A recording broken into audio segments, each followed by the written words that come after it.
The end of our disease unit brings us to the next part of our unit, which is on biotechnology and the use of biotechnology and why biotechnology has become such a big thing in the world.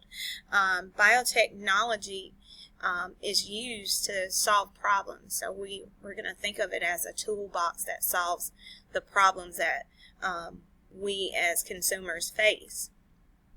So the first thing we need to do is define what biotechnology is. Biotechnology is the use of organisms and living systems to develop or make products that are useful to humans. Biotechnology is how we fight diseases. Okay, so coming back from our disease unit, all of those ways of developing medicines, those were developed using biotechnology. It is the way we feed the world. And we'll talk a little bit about how biotechnology is used in that sense. It's used to fuel the future. So we're going to talk a lot about fuels that are made using biotechnology.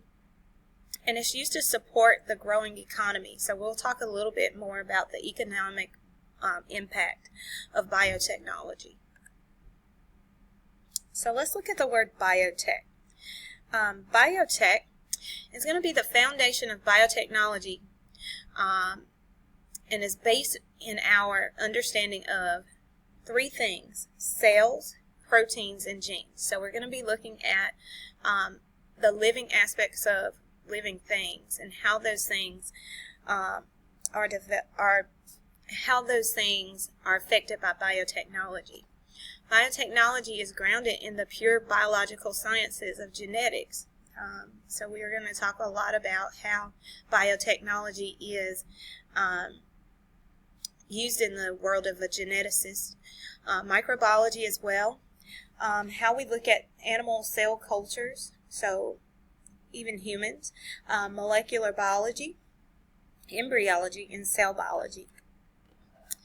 And if we look at some of the things, biotechnology is not just one technology, but it includes a lot of different things. So here are some examples: a new way to cure cancer, plastic from corn instead of using petroleum, which is one of those fuels that are hard to get, microorganisms that clean up oil spills, which we talked a little bit about, drought-resistant crops, so crops that don't use up much water, and stem cell research. So let's take a look at some main topics in biotechnology. One of the first that we're going to talk about is fighting disease. Disease is something that's prevalent in the United States as well as other countries, and so we're going to need ways to cure these diseases or prevent them. So a way to do that is faster diagnosis. So biotechnology has made it possible to diagnose illnesses such as strep throat in minutes rather than days. And that right there is going to help us to be able to attack the disease before it does more damage to the body. So now we can do a simple blood test rather than, say surgery to diagnose cancer. And that's going to be less invasive, so people don't have to go through as much as they would normally go through in order to be tested for diseases such as cancer. New treatments is another main topic in biotechnology. Biotechnology delivered the first new treatment for the disease multiple sclerosis, which is a nerve disease that attacks the nervous system, and the first new therapy for cystic fibrosis, which we talked about last week, through stem cell research. So stem cell research is one of those ways that they can cure these diseases. They take stem cells, which are cells in the body that don't have a job, and they use those cells to replace the bad cells that are in the body. So in the future, defective genes or damaged cells may be repaired or replaced through the use of this type of biotechnology. Next is better prevention.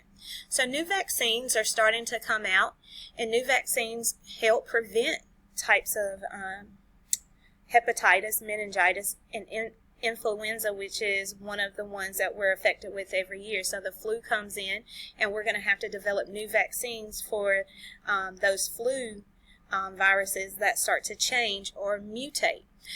So new vaccines in food may help eliminate the need for a trip to the doctor and a shot. So a lot of us don't want shots, so this is a way to prevent that. Let's go on to the next main topic, which is feeding the world. So, me, myself, I like crops that are hardier. So, we're going to need to sustain agriculture through methods that will help farmers become more profitable and environmentally sound. So, they're going to want those hardier crops, so those better crops that are, say, resistant to insects, disease, harsh weather, and they want those crops that are going to be better fit for consumers. So, increasing U.S. farm income by more than $1.5 billion by doing this would help also the world economically. So it would impact it in that particular aspect as well. Underfeeding the world, we also want healthier animals. Okay, so healthier animals are going to help us to possibly they're going to help us to have better fit animals. Biotechnology engineered vaccines are available for parasites and infectious diseases. And in the future, it may be possible to breed those animals that are naturally resistant to diseases. And that way, that could decrease on bills that we put towards curing animals of diseases. It can also help farmers with crops. They can have better meat to sell at the market.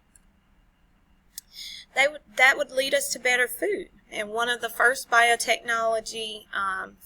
technological foods was the tomato that could ripen on the vine for better flavor and still remain firm for shipping. And so those tomatoes could last a long time while they're on the truck. And when the trucks would deliver them, the trucks wouldn't lose money because some of the tomatoes would be rotten. Biotechnology can make food safer by reducing those naturally occurring toxins and allergens, as well as enhancing nutrient content and flavor. So all of those things are thought to help to make better food. And last but not least, we are helping our farmers prosper. So we're helping our farmers to make more money. We're helping to improve that using biotechnology. It's going to help them to become more profitable while preventing deforestation. So we're not having to do a bunch of different things and regrow a bunch of different things. We're helping them to improve economically. Let's go on to the next portion, or the next main topic, which is fueling the future. Fueling the future. So, new fuels are being designed. So, the new designer enzymes from biotechnology labs are being used to manufacture bioethanol, which is non-polluting. And if I'm non-polluting, I'm not affecting the environment. So I'm helping to decrease on the toxins that I'm putting into the air, which can affect us in negative ways. Think about some negative ways that that toxins being released in the air can affect us. based off of what we learned last week. And if you thought to yourself that can lead to non-infectious diseases, you are correct. So some of those cancers and different things that are caused by carcinogens. Using renewable resources such as corn or agricultural waste to produce a cleaner fuel is a win-win benefit for the environment. New materials. Researchers have genetically engineered cells so that they can use plant sugars instead of petroleum-based chemicals to create biodegradable plastics.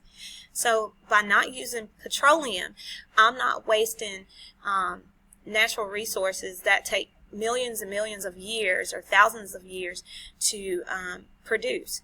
So we are preserving those natural resources. Green plastics made from corn are being used to manufacture packaging and to make clothing and bedding. So those are things that we don't have to rely on those natural resources to develop. Water, air, and soil. Plants and bacteria can be used to safely clean up oil spills and remove toxic chemicals and other pollutants from our air, water, and soil. So these are all good ways that biotechnology can be used. All right, and growing the economy. So if we look at the economic impact that biotechnology can have on us, it gives us a lot of different things. North Carolina is actually one of the